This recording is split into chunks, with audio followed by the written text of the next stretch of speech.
Hello everyone and welcome to the channel. I'm Emmanuel, I'm a former Boeing 737 pilot, and in today's video let's have a look into the difference between VNAV and level change in the Boeing 737.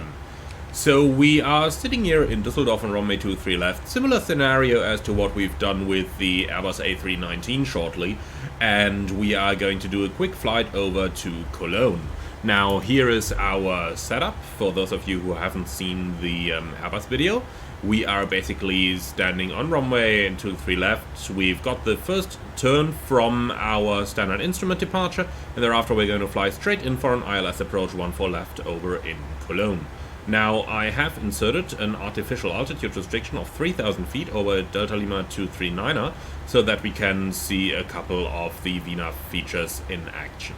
Now, first of all, our clearance is as follows. Climb altitude 5000 feet via the SID, and we have to obey the 3000 feet restriction at Delta Lima 239er. By default, VNAV is going to do all of this for us. Now, we are going to make this one a VNAV takeoff, compared to what my former company used to do, where we always took off without VNAV. But for the sake of demonstration today, we are going to use VNAV for this departure. Now, VNAV is going to initially maintain V2 plus 20 until we reach the acceleration height of 1000 feet above the ground, and then we're going to start accelerating towards our inclined speed of 250 knots. Now, when we reach that, we are going to level off in 3000 automatically using VNAV, which is going to go into VNAV alt mode, and once we are past the 3000 feet, the plane is automatically going to continue the climb to a cruising altitude of 5000 feet. That much about standard VNAV operation on this flight. Now, there is a couple things that we need to be aware of though. Now, the first one of that is going to be that what are we going to do when ATC is going to clear us up higher before passing 3000?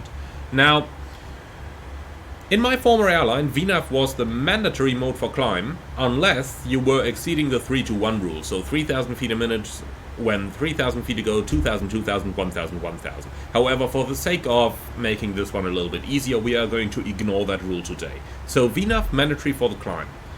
Level change, on the other hand side, could be used in order to circumnavigate the 3000 feet restriction. VNAV is going to take into account all of the FMS restrictions, while level change ignores them.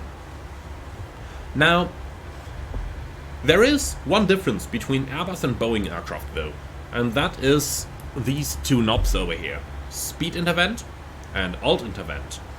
We can use the altitude intervent knob while still using VNAV in order to clear out the next applicable restriction, while we can use the speed intervent knob to open the speed window and manually select our speed while the airplane is still following the vertical profile. And that is the big difference between the Boeing and the Airbus aircraft. Now, what we're going to do today is we will fly our takeoff. We are initially going to observe VNAV level the plane off in 3000 while the MCP altitude is set to a higher altitude, but air traffic control is then going to clear us to a higher altitude, where we can then use the altitude intervent button in order to remain in VNAV for the climb and to clear out the restriction. That much about our basic theory regarding our VNAV climb. For the VNAV descent then, we will have a look into that in a few moments once we have finished the climb demonstration.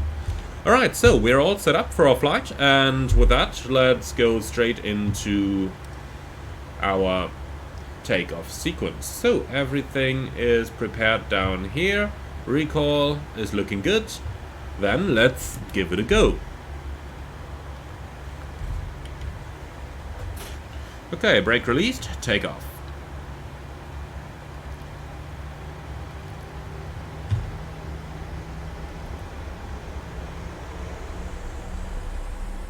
Stabilized, set takeoff thrust.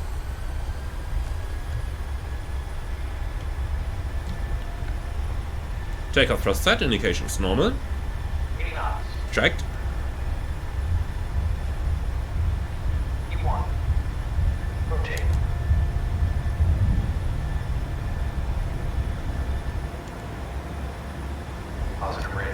You're up.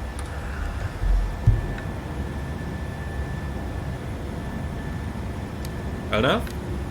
VNAV.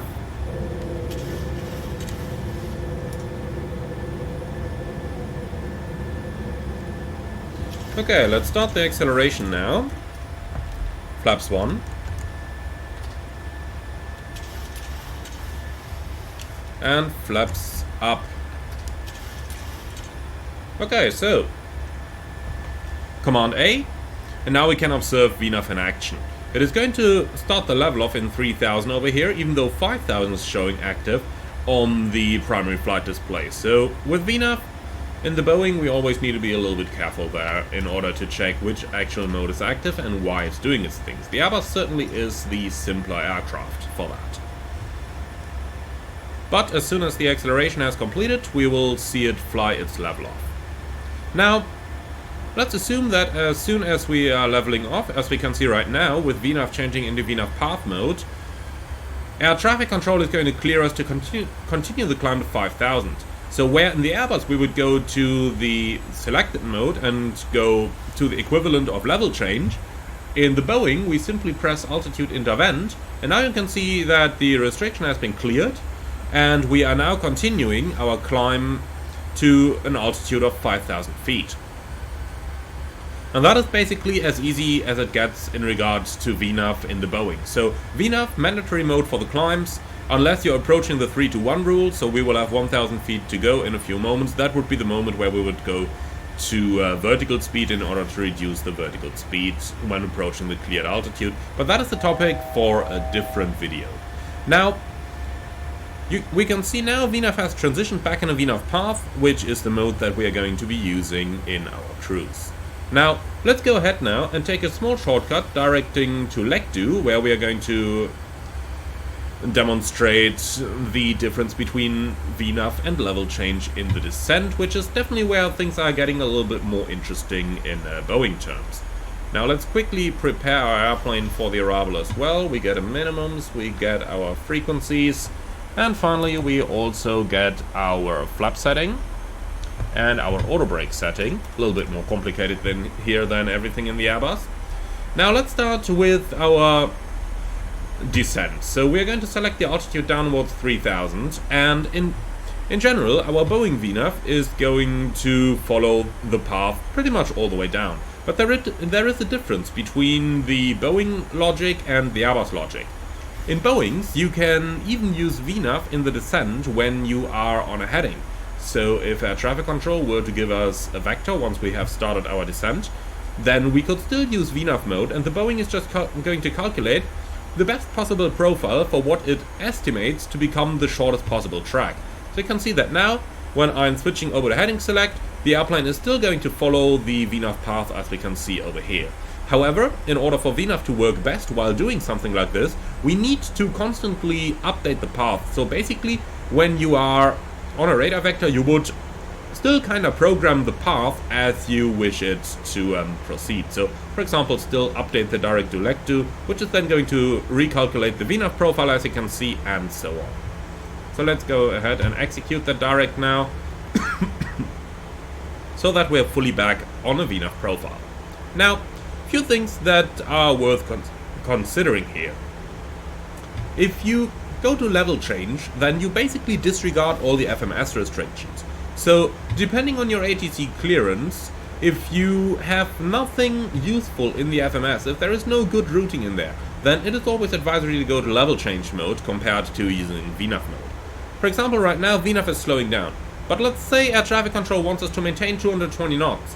You could either go into speed intervent and maintain 220, however this is going to add thrust now in order to maintain the speed, while the basic VNAV profile is still accounting for the deceleration and using a very shallow profile. Therefore, in order to do better energy management, it is advisable now to use level change mode, which is going to go into idle thrust, descend below the planned vertical path, but this means the total energy that our airplane contains is going to remain lower than if we were to use VNAV, where the height and the speed targets are matching one another, while level change is going to just go into idle thrust or in a climb into a climb thrust and then maintain the speed. So in Boeings you need to think along a little bit. What is the better target for you? Do you want to maintain your vertical profile? Do you your energy profile, or in case ATC just wants us to maintain a certain speed, is it a good idea to use speed intervent, which only makes the airplane follow the speed profile, or sorry, the vertical profile, but not the speed profile, and therefore basically still brings you into a situation where your total energy might not match your desired target?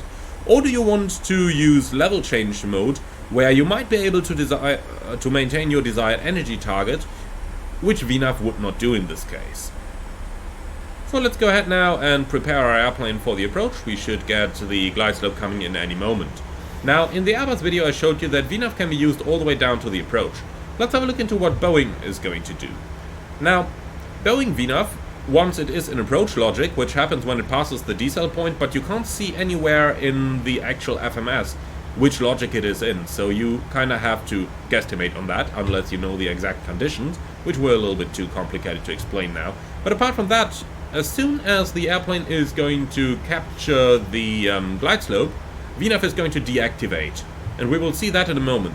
Now, glide slope has become the active mode, and with that, the speed window has also opened up, contrary to how it would work in an Airbus, where that wouldn't happen. So now we are basically responsible for dialing our speed down ourselves, versus when we were on VNAV, the airplane would maintain the speed for you. Or rather, it would maintain the speed buck associated with the flap setting for you. And that is pretty much the difference that we have between the two modes, VNAV and level change. So I do hope that you have enjoyed this video. I do hope that it helped a little bit. In order to summarize exactly what you are supposed to do, once again the overview over here. VNAV is the mandatory mode for the climb. You can use level change or vertical speed, but except for the 3-to-1 rule, there is no real gain of using vertical speed over using level change in Boeing aircraft. Much rather, you are usually better off by using VNAV, because it is going to maintain the most optimal climb profile for you.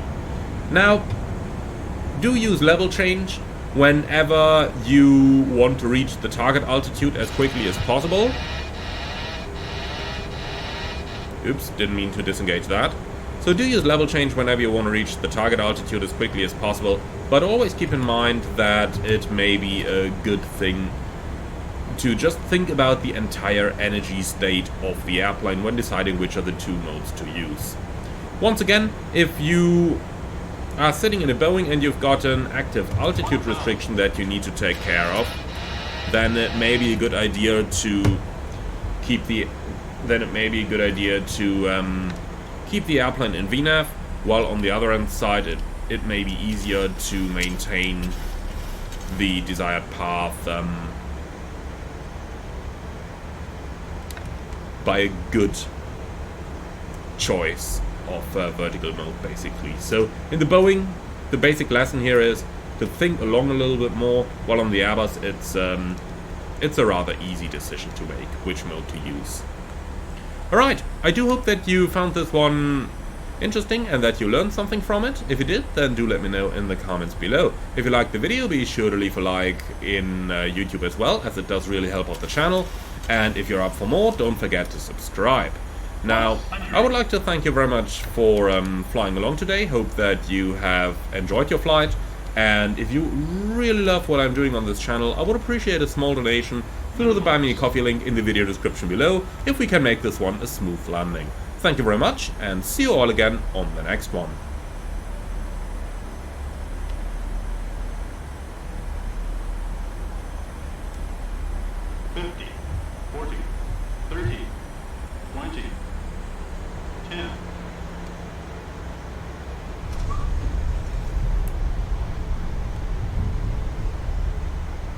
Right, that's speed brake up, thrust reverse normal, 100 knots, 80 knots,